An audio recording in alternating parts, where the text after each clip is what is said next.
안녕하세요. 정산별고입니다.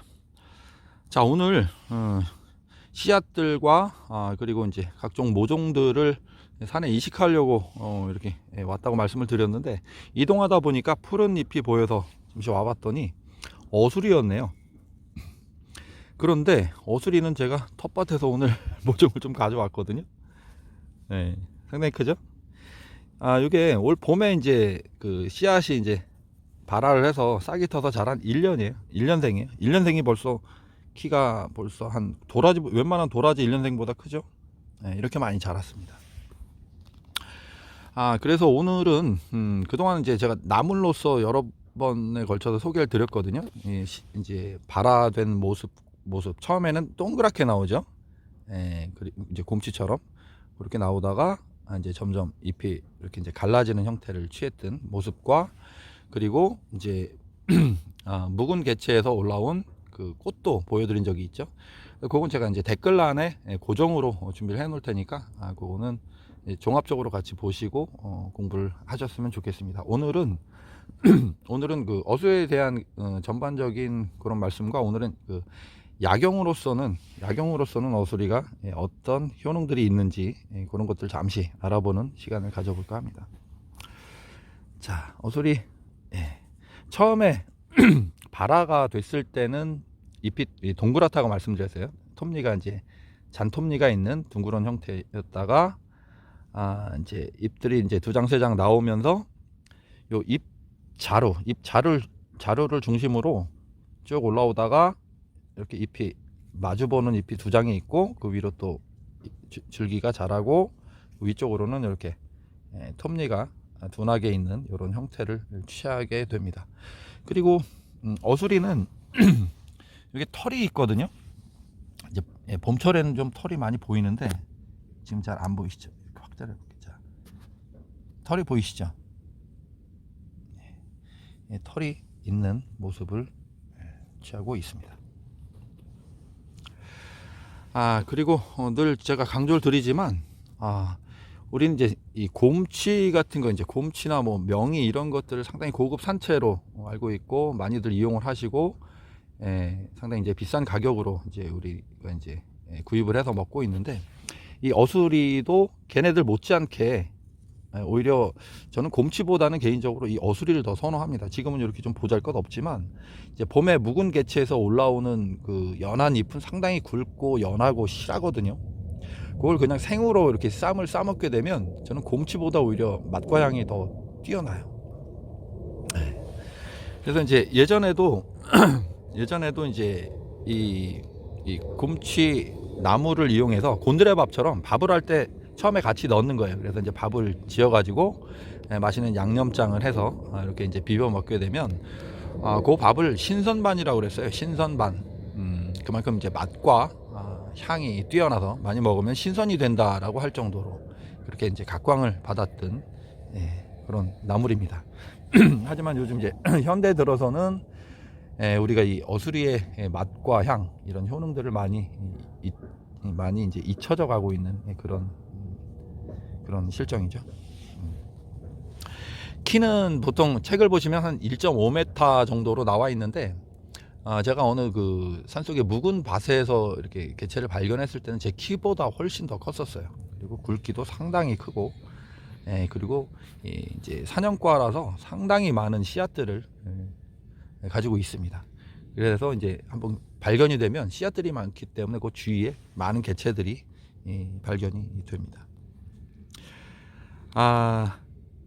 7월에서 8월 정도 이제 여름철에 이제 하얀색 꽃을 많이 이제 피우게 됩니다. 그래서 이제 이 봄에 그 발화됐을 때 모습과 이런 자라서 꽃 피고 그런 모습들은 제가 이제 댓글을 통해서 고정으로 제가 해 놓을 테니까 그런 것들 이제 종합적으로 이렇게 공부를 하시면 좋을 것 같아요. 그리고 이제 앞으로는 이제 고소득 작목으로 제가 늘 추천을 드리는 작목 중에 하나가 바로 이겁니다. 이걸 키우시는 분들이 영양의 일부 계시고 거의 안 계세요. 아주 돈을 많이 버십니다. 이거 가지고 많이 공급이 딸린다고 그래요. 그래서 뭐 키로에 한 2만 원 이상 받는 거로 제가 알고 있습니다. 그래서 이제 발화만 제대로 좀 잘 시키신다면 이렇게 뿌리가 여러 해살이고 이렇게 뿌리가 크기 때문에 일단 한번 땅에 뿌리를 내리게 되면 쉽게 죽지 않고 잘 자라는 그런 나물이기도 합니다. 단 이제 반그늘 조건을 좋아해요. 그래서 햇빛이 쨍쨍 내리쬐는 것보다는 약간 그늘이 살짝 지우는 하루에 햇빛이 비치는 시간이 이제 몇 시간 되지 않는 그런 이제 산에 있는 묵은 밭 같은 데를 이용하시면 좋을 것 같습니다. 오늘은 나물보다 약초로 한번 접근을 해 볼까 합니다. 이 실한 뿌리를 요거를 생으로는 이렇게 먹어본 적은 없어요. 근데 이제 요걸 이제 책을 보면 이건 이제 약용으로만 이렇게 나와 있거든요. 지상부는 이제 나물로 먹고 요 이제 뿌리는 말렸다가 이제 약용을 합니다. 요건 이제 한방에서는 요 뿌리를 독활이라고 그래요. 독활. 자, 독활하면 여러분 뭐가 생각나시나요? 땅두릅의 뿌리를 독활이라고 하죠. 그래서 이제 이 땅두릅의 뿌리를 이제 독활로 이용을 하면서 요걸 이제 대용으로 또는 이제 혼용해서 그렇게 사용을 했다고 생각이 됩니다. 이런 식물이 또 있죠. 당귀.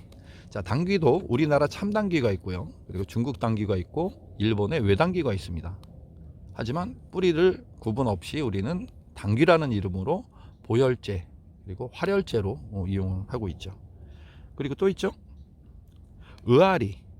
의아리의 묵은 줄기 그리고 사위질방의 묵은 줄기를 우리는 위령선이라는 이름으로 혼용해서 약용을 하고 있습니다.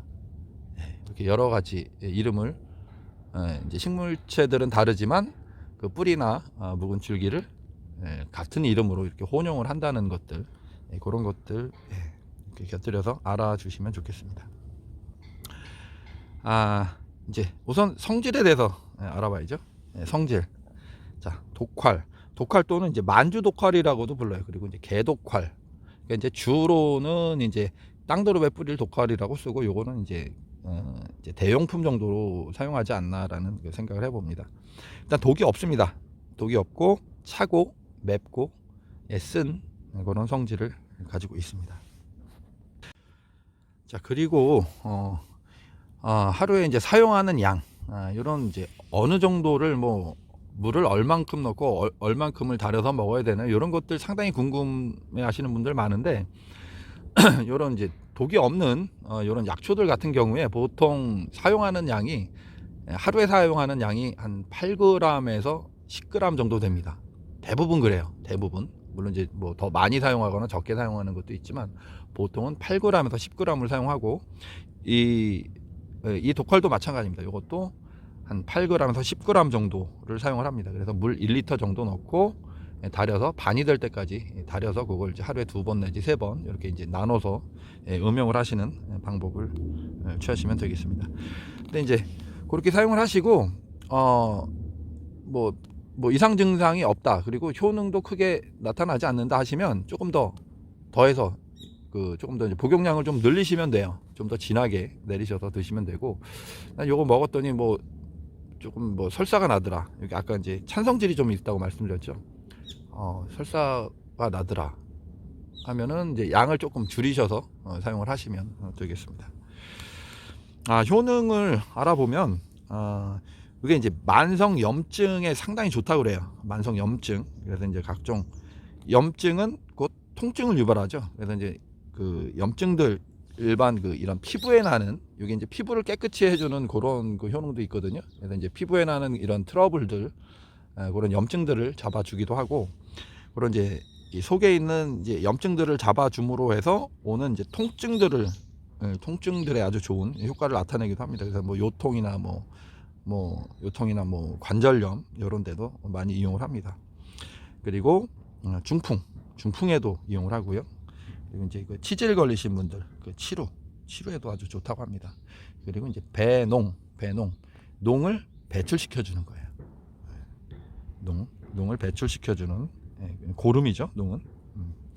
그리고 이제 혈압을 낮춰주고 각종 이제 피부 염증, 피부염에 상당히 좋은 그런 효과를 나타낸다고 합니다. 그리고 이제 요즘에 연구되는 그런 것들 이제 자료를 보면 요 이제 뿌리에서 이렇게 이제 추출한 그런 이제 기름 성분은 항바이러스 효과가 상당히 좋다고 합니다. 그리고 이제 요런 이제 어수리류 요런 것들의 이제 특징들이 아까 말씀드린 이제 항염 작용이 아주 좋고, 그리고 그 혈액을 응고시키는 것을 지연을 해준대요. 그래서 요즘에 이제 항염 작용하고 이제 혈액 응고 지연 이런 것들을 이용해서 신약 개발을 많이 하고 있다고 합니다. 그리고 이제 연구가 많이 진행이 되고 있다고 합니다. 우린 지금 이제 저도 지금 약초를 소개해 드리지만 요즘 여러분들 이렇게 이런 영상들 보시는 이런 추세들을 이렇게 보면은 좀 많이들 성급해 하시는 것들이 좀 많은 것 같아요. 어떤 질병들을 한 번에 이렇게 낫게 할 수 있는 것들은 거의 없어요. 거의 대부분이 우리네 이 식생활들이 잘못돼서 생겨나는 그 질병들이 대부분이거든요. 그래서 이런 약초들을 드시는 것도 좋지만 그 먼저 선행돼야 될 것이 바로 저는 가공식품이라고 생각을 해요. 가공식품. 우리는 이제 우리 몸의 어떤 대사와 어떤 대사나 또는 그 대사나 해독 또는 이제 이런 면역력 이런 것들을 증가시켜 주는 게 바로 미네랄들이거든요. 이런 흙 속에 있는 미네랄들. 또는 우리가 먹는 그 어떤 재료들, 뭐 쌀이랄까, 뭐 각종 잡곡들 이런 데 있는 것들의 미네랄들은 그 눈과 껍질에 많이 들어 있는데 대부분 그런 것들을 다 없애고 먹잖아요. 그래서 미네랄들이 적기 때문에 아까 말씀드린 뭐 대사나 어떤 그 면역력, 그리고 해독 이런 것들을 이제 못 시켜서 나타나는 증상들이 요즘 이제 그런 질병들로 이제 나타나는 거죠. 이제 가공식품이라 하면 뭐 흰색의 백색 밀가루, 쌀 눈을 제외한 이런 백미, 그리고 미네랄이 없는 정제된 소금, 정제염 이런 것들. 물까지도 요즘은 걸러서 먹잖아요. 우리가 그 증류수 있죠, 아주 깨끗한 그걸 먹으면 오히려 설사를 한다고 그래요. 적절히 그 안에는 어떤 미생물들이나 이런 미생물들이나 미네랄들이 들어 있어야 되는데 너무 깨끗하면 고기가 안 산다고 그러잖아요. 마찬가지로 우리도 아주 깨끗한 순수한 증류수를 먹으면 설사를 한다고 해요. 그런 어떤 적절한 미네랄들이 우리 몸엔 꼭 필요하다고 합니다. 그래서 그런 미네랄들이 우리 몸속에 다양한 이제 그 프로바이오틱스 미생물들을 불러들이고 우리 이제 장 속에 있는 면역 세포들을 활성화시키고 자극시키는 역할을 해서 질병들을 물리칠 수 있는 그런 원리라고 해요. 그래서 이제 뭐를 더해서 좋아진다는 것도 좋지만 일단은 제일 먼저 선결돼야 될 것은 바로 이런 가공식품들을 멀리 하는 거죠. 그 안에는 아까 말씀드린 뭐 미네랄이 없는 것도 있지만 또 독소들도 있죠. 각종 색을 내주는 발색제들, 그리고 식품 첨가물들, 썩지 말라고 넣는 방부제들, 뭐 희한한 것들이 너무너무 많아요. 이런 걸 정부에서 좀 이렇게 적절히 좀 제어를 해야 되는데, 이런 것들이 이제 어떤 이 국가의 경제 근간을 이루는 산업과 연결이 되다 보니까 그런 제재들이 좀 많이 미약한 것 같습니다. 오늘 여기 보여드렸던 어수리 요 꽃과 봄에 올라오는 새싹들은 제가 댓글로 고정으로 올려놓겠습니다. 날씨가 무지 춥네요. 손이 얼었어요. 또 저는 그 씨앗과 모종들 이식을 하러 움직여 보겠습니다. 영상 유익하셨다면 좋아요 꼭 부탁을 드리겠습니다. 청산별국이었습니다.